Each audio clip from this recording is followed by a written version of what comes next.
Thank you, Reverend Tammy Brown. How are we doing, Denmark? Everyone, please give it up for Chris doing my course here right now.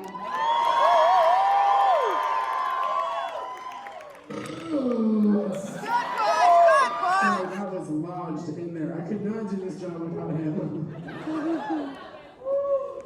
Please give it up for my dancers, Mish and Jamie as well. Every night, and we just had so much fun just fucking our way through the country. Every time. Give it for Michael on merch. Take my baby down, please. MK on AV, she's been doing it every night. And our sponsor, Explorer Cold Brew. That's Explorer Cold Brew. Delicious and yummy. You know it's good because it's made by faggots. Back to it. So, I didn't start my drag career for fame or notoriety. I started it to make money off of disabled people. It's an untapped market. Life after Drag Race has been quite wild, I can say. I can say anything now and people agree with me. Like, who loves being gay? Who loves taking it up the ass? The earth is flat. That's right, I saw it on YouTube Shorts, it's real. I've gone to perform all over the world. I've been in New York City performing. I've performed in London, in Gary, Indiana. I've gone to communicate with superstars like Rihanna and Metamorphosis. She always gets a larger applause. But I went through a really low point in my life after winning. The win itself was so exhilarating, but it was hard to explain to people. I need this light. What was going on in my life while I was supposed to feel on top of the world. Not that it's not possible to feel both at once. A few years before COVID, I was diagnosed with myopathy and dysphagia, common with cystinosis. So my limbs and my throat were beginning to lose muscle very quickly. I often tell people to imagine their hand is like a claw machine from an arcade game, like 5 loose wires that sort of wrap around the head of a teddy bear, but then say, no. Don't ever ask me to finger you, I'll be in there for an hour.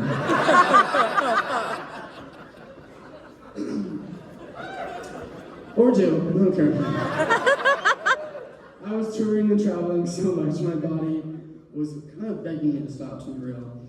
I was applauded on the show for my bravery to discuss disability, but I forgot how quickly the world praises differences, and then ultimately resorts to treating you as a business product, and then how you start to treat your self-worth as such. There were great highs, though. I achieved my childhood dream of becoming America's most pussy bitch clown. My family was there every step of the way, and it was such a special memories for us. It was one of the greatest memories of my family of all time. And I got to travel the world with some of the baddest bitches in town. I got to try lots and lots of new things as well. I went to Puerto Vallarta and did Molly at a bathhouse.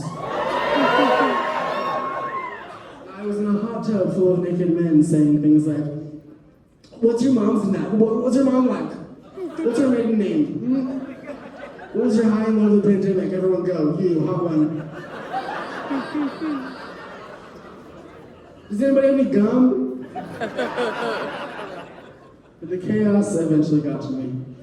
And my body had hit its limit, and I knew I had reached a low when I woke up depressed one day and said, it's giving suicide. It's okay, go around.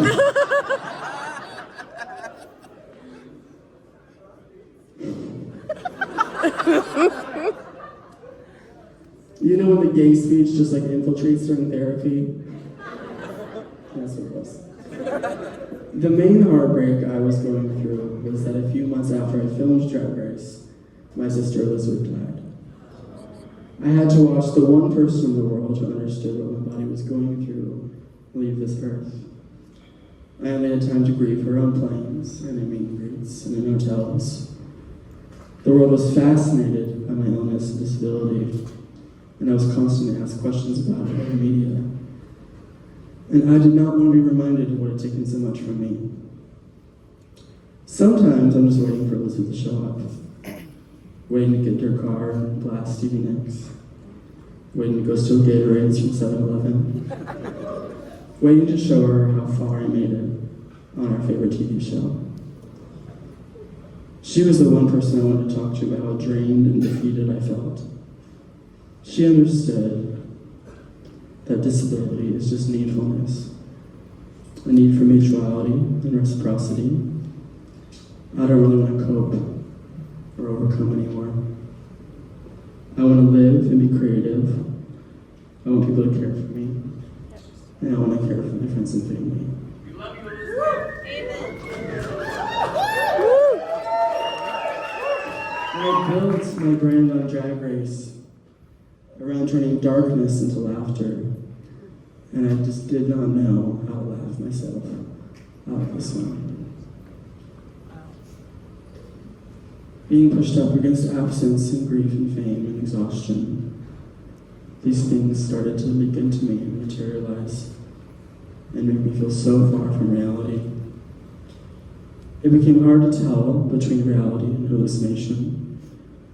Sometimes I couldn't tell if I'd actually been on TV or if this was an elaborate Make-A-Wish program. And cornbread was being paid by the hour. One good thing about the church is that it teaches that life can also be quite psychedelic. There are limits to rationality. Religion teaches that sometimes we just need to be awed by the world, both its beauty and its terror. There's something we can reach towards together. God offers an answer, gives us something we're begging for. But even though it's hard to imagine that it could all be right here, maybe it's just hard to settle for what's in front of us when we promised everything. We are of the earth, not in. We resist loss, but it is our condition. We are bound by it, especially as queer people. We lose our elders. We lose our friends. We grow distant from our families. We lose our spaces. We grieve our childhoods.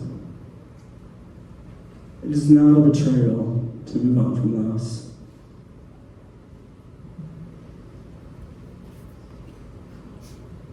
We don't return to what was before, but we become something else, for better or worse. New capacities to live on.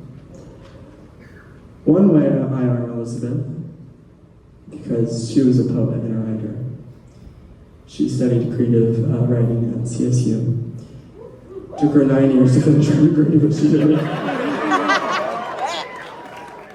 And even though her illness kind of stopped her from using that degree, it's okay because everyone else with that degree doesn't use it anyways. The one way I honor her is through writing and through poetry, so I wrote a poem. He glances at me from across the club as he takes a sip of his gin martini, a twist of lemon. I train my eyes on his hair, his chest, his belt, a trail of beauty. He waves, I blush. Smell of tobacco, sandalwood. He rests his hand on the back of my neck, leans in to whisper something with his sweet lips. He asks, "Is diabetes a bitch in your life?"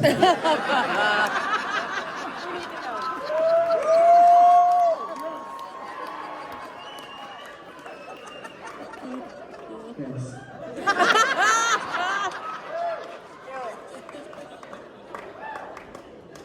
This is my sister's actual favorite film. It's called Song for Baby Owen Born by Daniel Differently. Sweetheart, when you break through, you'll find a poet here. Not quite what one would choose.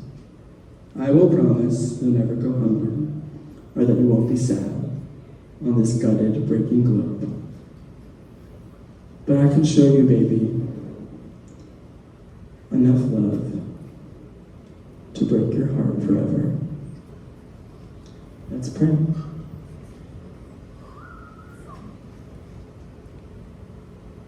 Dear God, you're a nasty cunt.